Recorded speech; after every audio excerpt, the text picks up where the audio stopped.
Has been cleared of 3 sexual offences by a jury at Southwark Crown Court. The jury was unable to reach a verdict on 4 other charges.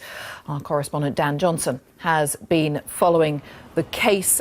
Explain what happened there in court today, Dan.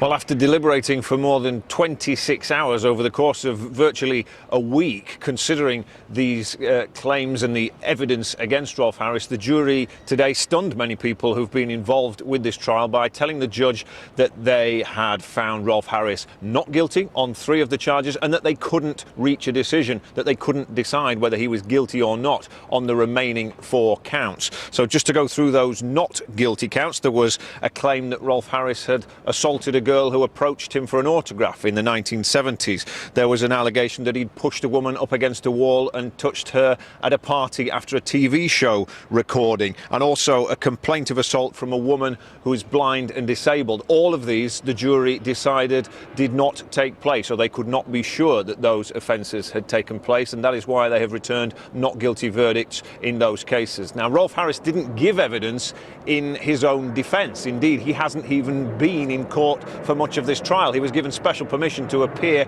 via video link from prison because that's where he's already serving a sentence for similar convictions. The defence strategy was to undermine those original convictions and say that the evidence in that first trial wasn't safe. They also questioned whether these women had come forward with compensation in mind. Well, 3 charges that Rolf Harris has been cleared of, 4 still outstanding, and he is awaiting to see what will happen next. He was always going to be going back to prison this evening because of that sentence he's already serving. He's still got about 5 or 6 months of that sentence left to serve, so he can probably expect to be released from prison in July. But the Crown Prosecution Service must now decide whether it considers it's in the public interest to pursue a retrial on those 4 outstanding counts. If it does decide that's what it wants to do, it's got a week to make that decision. It could be that Rolf Harris is released from prison before then facing that retrial.